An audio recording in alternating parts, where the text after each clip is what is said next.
Hello sa lahat ng mga masusugid na tagapakinig. Tawagin niyo ako sa pangalang Diggs. Bata pa lang ako, alam ko na kung ano ba talaga ang tinitibok ng puso ko. Kung anong gusto kong maging balang araw. Isa akong bakla. Pero tulad ng ibang kwento, tanging pamilya ko lang ang hindi nakakaalam. Kaya kapag nakakalabas ako ng bahay, para akong isang ibong nakawala at nagkaroon ng saglit na kalayaan.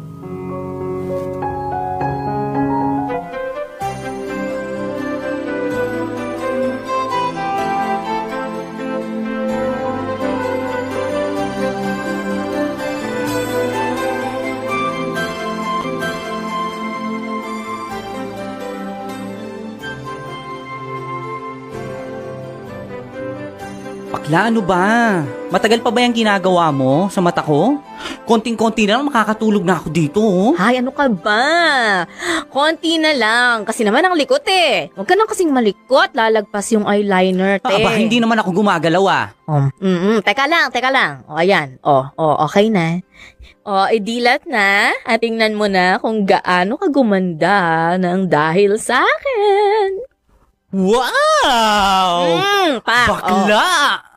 Ang ganda ko. Naman. Kahit saang anggulo, pak na pak ang makeup. Love it. Ay, sabi ko naman sa'yo gaganda ka pag ako ang humawak sa fez mo, te. Ano yan na ba? Ang gusto mong look sa pageant nyo? Oo. Ito na ang bet ko. For sure, makakakuha ako ng Face of the Night Award. Bongga! Bongga, diba? Harap ka di, Tez. Pipicturean ko para may titingnan ako sa pageant. Okay? Smile! Pak! Ang bongga ng lips. Mala Angelina Jolie. Mwah! Ay, teka, wait lang. Okay na ba yung gown mo, te? Yun na nga eh. Hindi pa eh. Ha? Kulang pa yung datong ko sa pagrenta nung gown na yun eh. Pero konti na lang naman ang kulang, kaya siguro sa susunod na linggo, kering-keri na. Pak, sige, mabuti naman kung ganon. Kasi ipapractice mo pa yon sa pagrampa, di ba? Hindi pwedeng hindi. Sa kapag-aralan mo yung mga question and answer ret. Hindi pwedeng, ganda lang. Dapat may jutak din, ti. Oy, excuse me. Beauty with brain to, no? Kaya ko silang patauben sa English ko. Ay! Kaloka.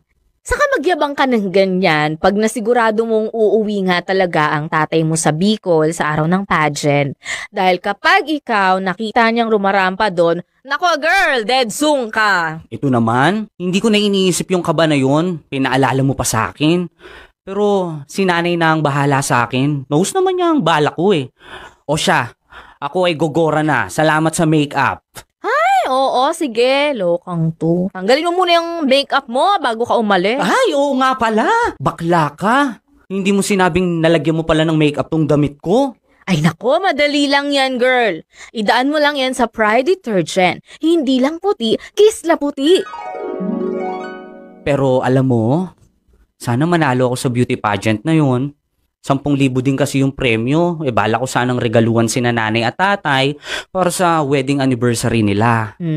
Ang tamis ng anak na ito. Alam mo naman, kahit na ganun sila kahigpit, lalo na si tatay, alam ko naman na mahal nila ako at ginagawa lang nila yon para sa ikabubuti ko. Kaya tinutumbasan ko lang din ang pagmamahal na binibigay nila sa akin.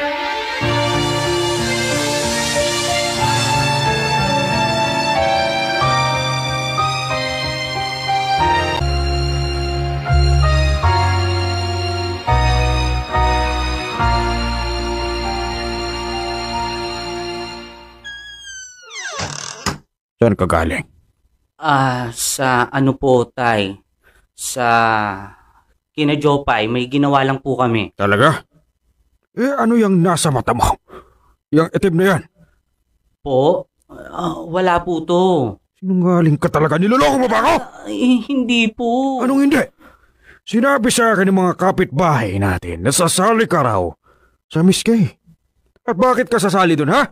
Tama ba naririnig ko? Na bakla ka? Ano? Sumagot ka! Bakla ka ba? Opo! Diyos ko po! Nakakahiya ka! Diyos ko! Ano ka ba naman, Robert? Huminahon ka nga! Paano ako hihinahon kung ganyan ang anak mo? Oy, Diggs! Makinig ka sa akin. Hindi ka pwedeng maging bakla. Magpakalalaki ka! Bakit hindi ako pwedeng maging bakla, Tay? Dahil sa nakakahiya? Dahil ba kung ano ang sasabihin nila tungkol sa'yo dahil salot sa lipunan ng mga bakla? Dahil walang magmamahal sa'yo na totoo.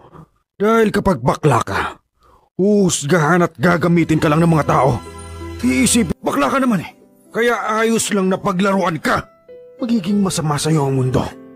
At sa tingin mo, yun ang buhay na pinangarap ko sa'yo, ha? Hindi!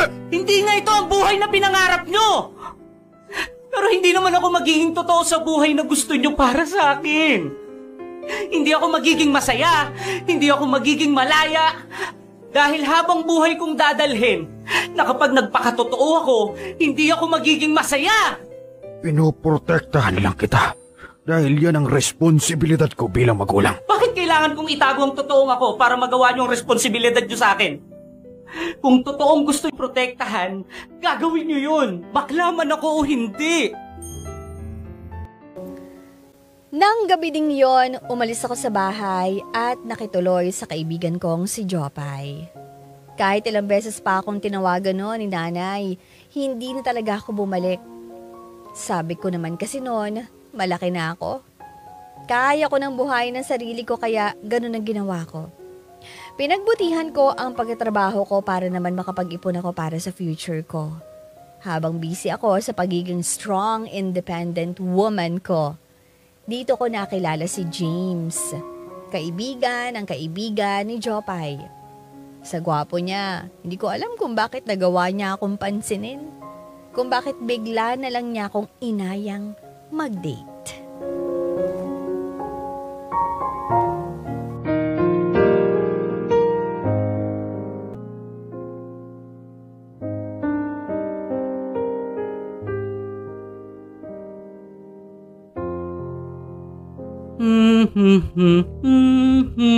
Bakla! Pahingi naman ako ng pabango mo. Yung ginamit mo sa party ni Mimi. Oh, ayan o. Dito pala. Hoy, sana naman ang rampa, girl. Ganun ang itsura. Inaya kasi akong lumabas ni James. Talaga? Seryoso? Like, si James? Yung super duper mega ultrang Papa Bells? Oo, ha? Pero, oo, siya nga. Kakaloka. O, paano, te? Paano? Chika mo. Anong paano? Bakit hindi ba ako pwedeng ayain lumabas ng isang katulad ni James? Baliw to. Hindi naman ganon yung ibig kong sabihin. I mean, paano ka ba niya inaya? Like, sa text ba? Tawag ba? Personal? Ganon. Sa personal. Nakasabay ko kasi siyang bumili ng ulam dyan sa karinderya ni Aling Marie. Tapos, ayun. Habang hinahatid niya ako dito sa bahay, bigla niya akong tinanong kung pwede raw ba kaming lumabas ngayong Sabado. Magpapakipot pa ba ako? Siyempre hindi, no? Go na agad. Kabagara ka, te! Kabagara ka, bakla! Nabingwit ka ng katulad ni James. Ikaw na! Nagmamay-ari ngayon ng korona ng kagandahan. Oh, thank you. Ay, naka! Ay, pero kahit mabuti namang tao si James, mag-iingat ka pa rin sa kanya, ha? Baka alam mo na, biglang magbago ang ihip ng hangin. Sus, knows ko naman yan. Ano lang to, landian lang, ganun. Kilig. Pero, hindi naman ako magseseryoso. Kung laro lang ang gusto niya at makikipaglaro siya, syempre, dapat mas mautak ako. Bet ko yan, sis, ha? Beauty and brains, ika nga. Ay, te, may kumakatok. Wait lang, ako na magbukas, ha? Tuloy ka lang sa pagpapaganda dyan.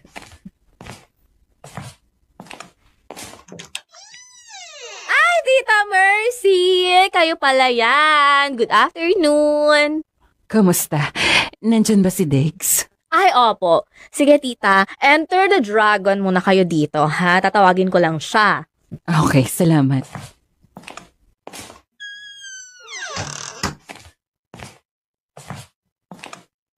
Bakla, nandyan ang iyong mudra kills nasa sala. Sige, salamat. Nay, mano po?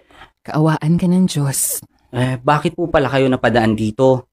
Anak, nagbabaka sakali na makumbinsi kitang umuwi na sa atin. Nay, nilinaw ko na po sa inyo yon, di ba? Na hindi na po ako babalik sa bahay. Alam ko naman na hanggang ngayon, may samaan pa rin kayo ng loob ng tatay mo. Pero anak, tatay mo pa rin yun. Mali na magtanim ka ng sama ng loob sa kanya. Parang mali naman po yun, Nay. Ang sinasabi niyo po ba kahit nasaktan ako sa mga sinabi ni tatay, bawal akong magalit sa kanya dahil tatay ko siya? Ibig sabihin din po ba nun, wala akong karapatang magalit sa pamilya kasi kadugo? Anak, hindi naman sa ganun. Ayoko lang na nagkakaganito ang pamilya natin. Tatatlo na nga lang tayo. Magkakawatak-watak pa ba tayo? Naiintindihan ko naman po kayo, Nay. Sadyang ayoko lang pong bumalik kung pipilitin lang po ako ni tatay na baguhin ang sarili ko. Kasi mali siya, Nay. Masaya ako sa kung sino ako ngayon. Maraming nagmamahal sa akin, hindi tulad nung sinabi niya. Sandaling nasira ang mood ko ng mga oras na yon. Pero pagkatapos naming mag-usap ni nanay, pinilit kong ibalik ang saya at excitement sa akin. Ayokong tuluyang masira ang buong araw ko dahil sa mga narinig ko. Kaya muli ako nag-ayos, nagbihis ng maganda at nakipagkita kay James.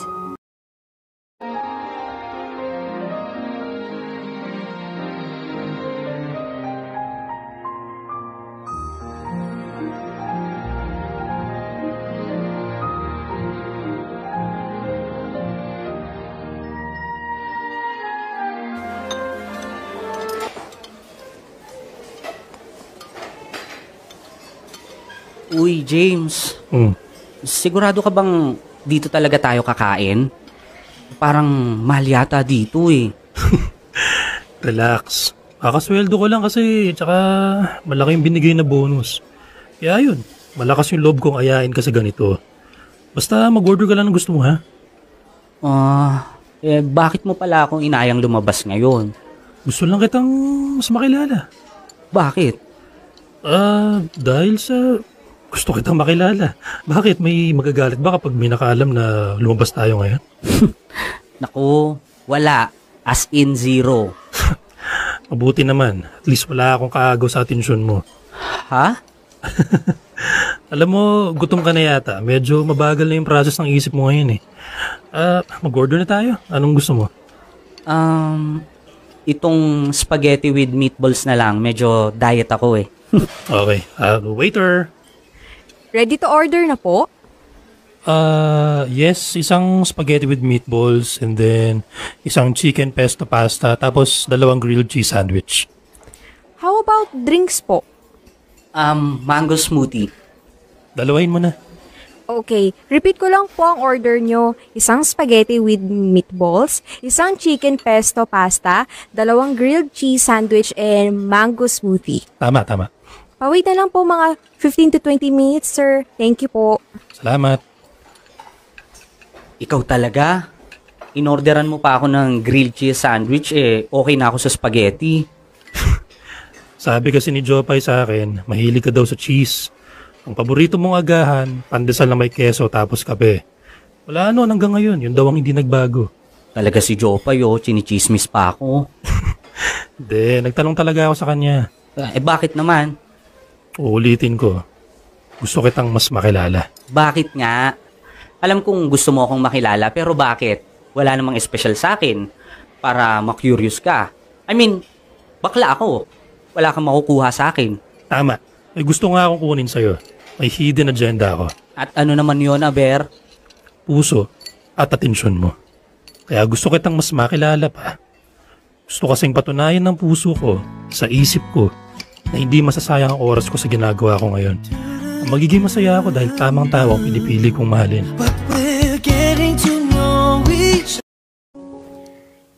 Naging malapit kami ni James sa isa't isa hanggang nauwi ang lahat sa matamis na pag-iibigan.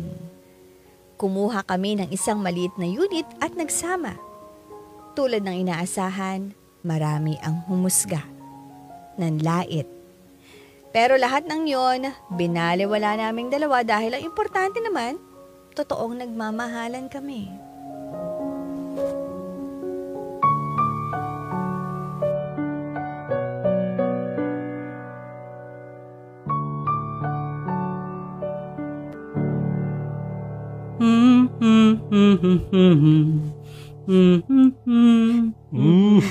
Bango naman yan, mahal. Gising ka na pala. Good morning. Good morning. Nagluluto ka na pala na agahan. Sana ginising mo ako para natulungan kita. Bakit pa ako hihingi ng tulong sa'yo? Pritong tuyo, itlog at sinangag lang naman tong niluluto ko. Sige na, maupo ka na dyan. Tapos na akong magsangag. May mainit na tubig na rin dyan. Magtimpla ka na ng kape mo. Sige. Oo nga pala, mahal. Saan mo gusto mag-celebrate ng birthday mo? Sa kwarto. Baliw. Wholesome na sagot ang gusto ko. Ikaw, puro kakaanuhan eh. Kung ano-anong iniisip mo. Tinatanong mo ko, di sumagot lang ako.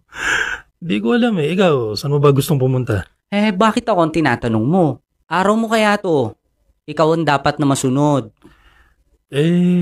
Kahit naman gusto kong umalis ngayon, wala naman akong damit na masusuot. Lahat nasa labahan. Hay nako, bulag ka yata eh. Nilabhan ko na po kahapon pa, nakasampay nga oh. At huwag kang mag-alala, mabango ang mga yan. Hinaluan ko ang mga yan ng Charm Fabric Conditioner. Damit ay may bangong kabloom. Yun naman pala eh. Sige, pag-iisipan ko kung saan ako gustong pumunta. Ay wait, parang gusto ko na rin ibigay yung regalo ko sa'yo. May regalo ka sa akin? Oo, sus, ako pa? Syempre meron. Happy birthday! Uy, salamat. Ano namang laman itong maliit na box? Di, buksan mo para malaman mo. Ako nga. Mahal, ang ganda nito. Saan mo ito nabili? Secret. Ako na magsusuot sa'yo niyan. Alam mo ba kung bakit kwintas ang binigay ko sa'yo? Bakit? Kasi gusto kong malaman mo na katulad nitong kwintas, nakakabit na rin ang puso ko sa'yo na kahit saan ka man magpunta, dala-dala mo ang pagmamahal ko. Ang corny mo naman. Saan mo napulot yan? Siyempre, secret din. Ayan, bagay sa'yo. Parati mong susuotin yan ha, ingatan mo. Oo naman, sobra. Salamat. Naku, ako ang dapat magpasalamat sa'yo. Dahil kahit alam mong bakla ako at wala akong mabibigay sa'yo, minahal mo pa rin ako ng totoo. Alam mo ba, akala ko noon, hindi na ako makakahanap ng taong magmamahal talaga sa akin. Buti na lang dumating ka. Mahal, hindi naman nababase ang pagmamahal sa kasarian ng isang tao eh. Ang mahalaga, nagmamahalan tayong dalawa. At kahit maging kalaban man natin ang buong mundo, paglalaban ko ang pagmamahal ko sa'yo. Mas corny ka pa pala sa akin eh. Secret din kung saan ko nakuha yun. Basta mahal kita, maging sino ka man. Sobrang naging masaya ako habang kasama si James. Nagtulungan kami na mag-ipon para sa dream house namin, sa pag-travel namin at kung ano-ano pa. Alam nyo, hindi ko inakala na makakatagpo pa ako ng gantong klase ng pagmamahal. Yung totoo at wagas. Akala ko kasi sa mga katulad kong bakla, wala nang pag-asa sa pag-ibig. Walang magseseryoso. Kaya buti na lang dumating si James sa buhay ko.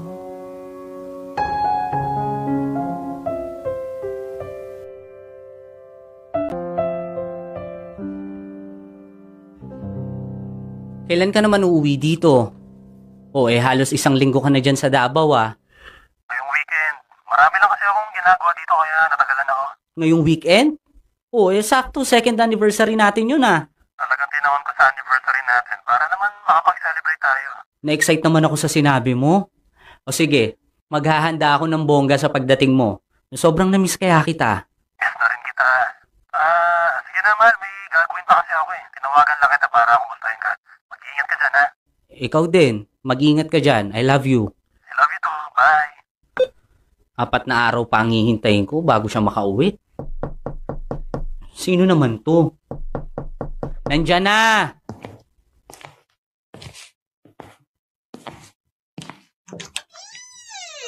Yes? Tay?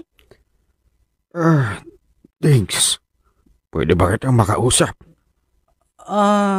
Sige po. Pasok po kayo. Salamat.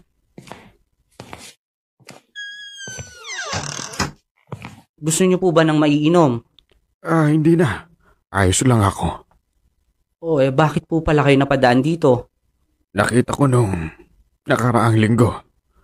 May kasama kang lalaki. Alam ko na yun ang boyfriend mo. Dahil magkahawak kayo ng kamay. Siya ba yung kinikwento ng nanay mong si James? Tay, 2 taon na kami ni James.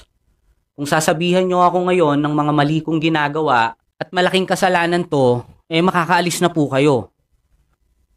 Masaya ka ba? Ha?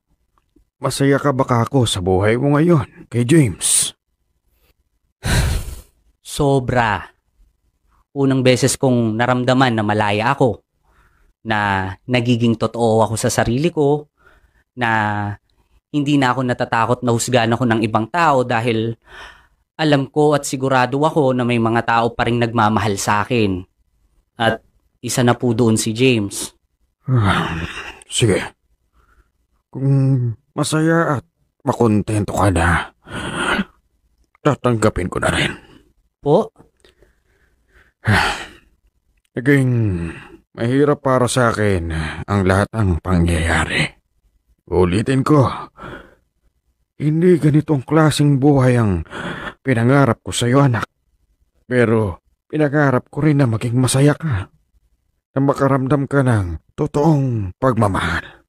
At kung yung buhay na to ang nagbibigay nun sa'yo, anak, tatanggapin ko na rin. Kahit maging ano ka pa, anak pa rin kita. Salamat po, Tay. Maraming salamat po. Hindi. Ako ang dapat magpasalamat sa'yo. Namulat ako sa maraming bagay dahil sa'yo, anak. At patawarin mo ako sa mga naging pagkukulang ko sa'yo. Hayaan nyo na po yun. Kalimutan na po natin yun. Ang mahalaga, maayos na ang lahat. Okay na tayo. Dito ko na-realize na unti-unting nagiging maayos ang lahat. May lalaking totoong nagmamahal sa akin at nagawa na rin akong tanggapin ang tatay ko. Pakiramdam ko noon, lahat ng saya ay nasa akin na. Napakaswerte ko sa buhay kaya pinangako ko sa sarili ko na hinding-hindi ko sasayangin yon. Hiniling na sana hindi panghabang buhay na saya na ang nararanasan ko. Hanggang isang araw,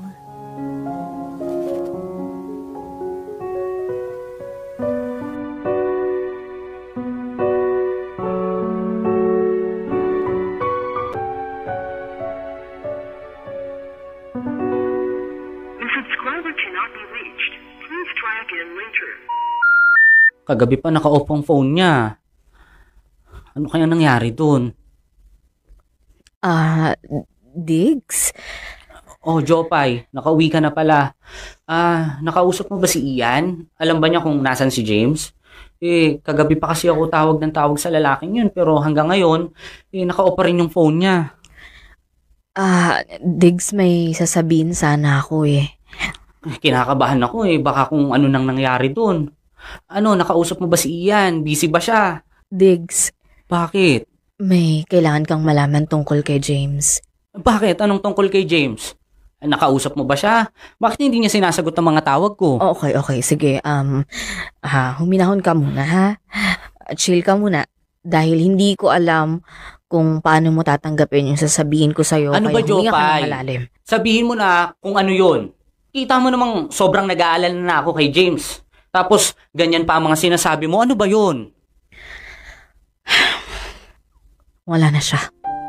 Ano? Paano wala na siya? Anong ibig mong sabihin? Naaksidente siya eh. Nabangga yung sinasakyan niyang motor sa truck. Malakas yung impact kaya nung dinala siya ospital, sabi, dead on arrival na si James. Hindi totoo yan. Nagbibiro ka lang, di ba? Prank lang to. Niloloko nyo lang akong dalawa. Kasi ganyan yung gusto ni James eh, yung pinaprank ako para sa surprise niya. Totoo to. Wala na si James. Patay na siya. Hindi pwede. Magkausap pa kami nung umaga, tapos sabi niya uuwi daw siya sa akin. Hihintayin ko daw siya, magkikita pa kami. Actually, inuwi dito sa Maynila yung katawan niya eh. Nakaburol na siya ngayon. Kung gusto mo, dadalhin kita doon para makita mo siya.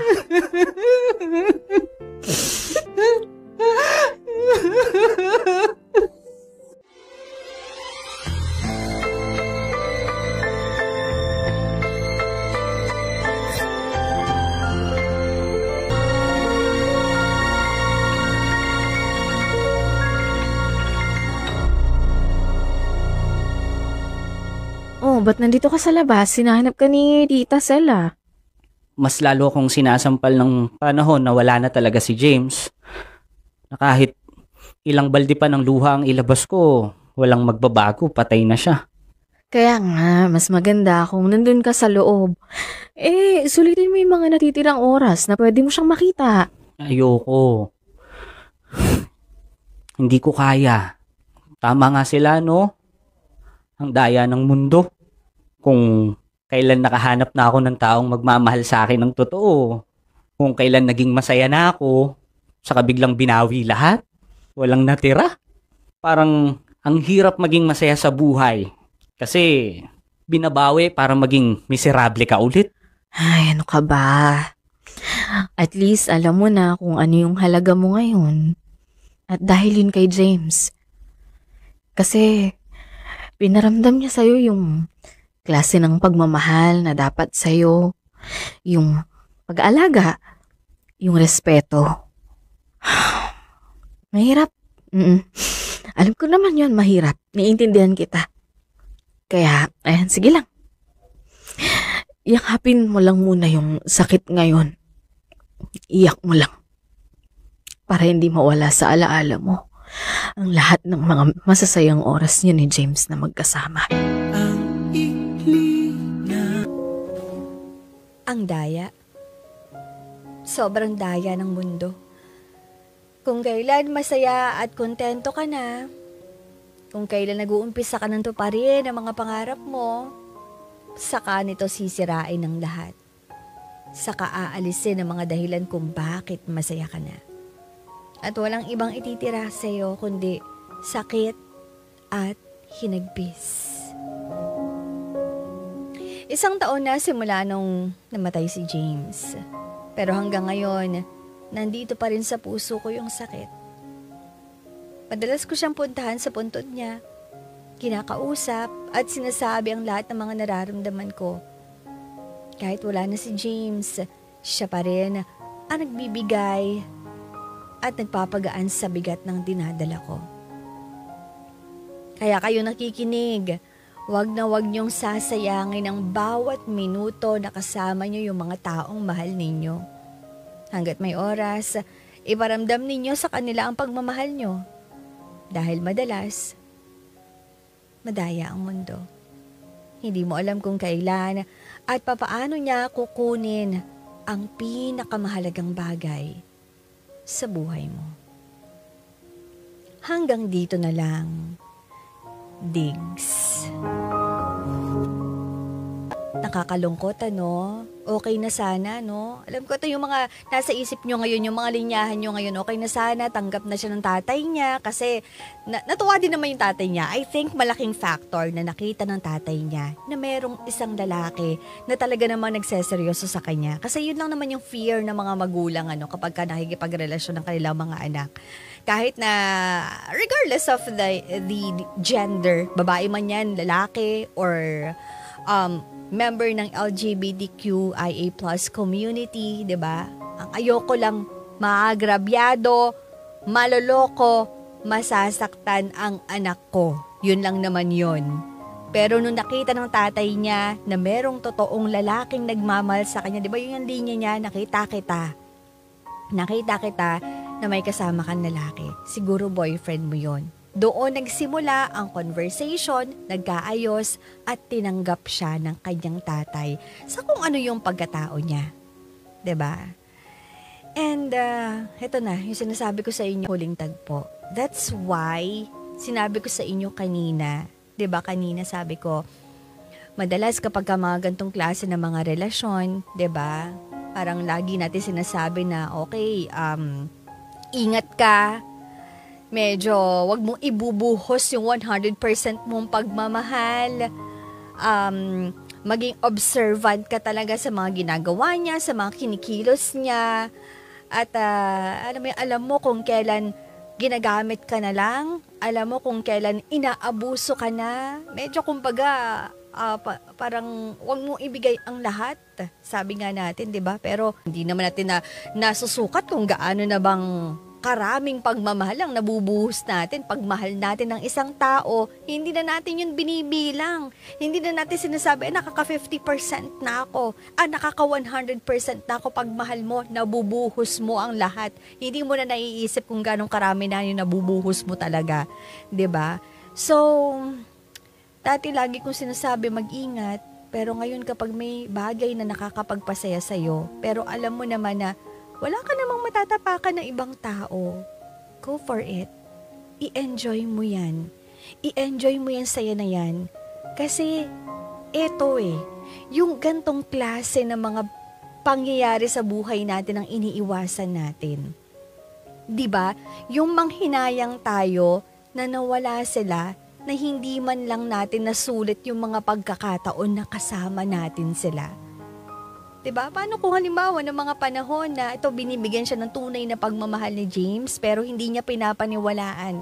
Kaya ang ginagawa niya, may reservation. Hindi siya talagang nag-commit. Hindi siya pumasok sa relasyon, 'di ba?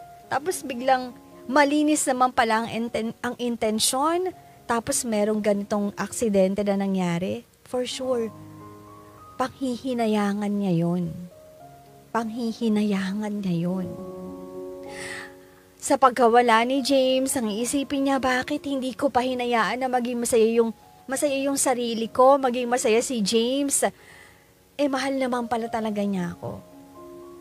Pero tingnan natin, 'di ba? Tingnan niyo, ano yung reaction niya? Naranasan ko na may nagmamahal sa akin ng totoo. May magmamahal pala sa akin ng totoo. Kahit na nakakapanghinayang kasi hindi nagtagal, pero at least nasabi pa rin niya sa sarili niya na at least naranasan ko na may magmamahal sa akin o may nagmahal sa akin na tumanggap sa akin sa kung sino at ano ako. Yun naman yung pinaka-importante dun 'di ba? So kayo, kung ano man yung mga bagay na nakakapagpasaya sa inyo ngayon, tao, pwedeng bagay, pwedeng lugar kung nasan kayo ngayon, i-enjoy nyo yan. Kung wala naman kayong nasasaktan, kung wala naman kayong natatapakan, i-enjoy nyo yan. Kasi lahat tayo deserve natin na maging masaya. Para pagsisihan man natin na hindi nagtagal, at least hindi natin pagsisisihan na hindi natin sinulit. Anyway, para sa'yo naman, Diggs, 'di ba? Parang ito yung talagang makakapagbukas sa atin ng paniniwala na regardless of your gender, preference, meron at merong magmamahal sa'yo ng totoo. Hindi lang gender preference, gender, estado sa buhay, maging sino o ano ka man, may magmamahal at may nagmamahal sa'yo. At sana makatagpo ka pa ulit ng tao na magmamahal sa'yo ng totoo. Well, sa ngayon meron naman, di ba? Yung mga magulang mo.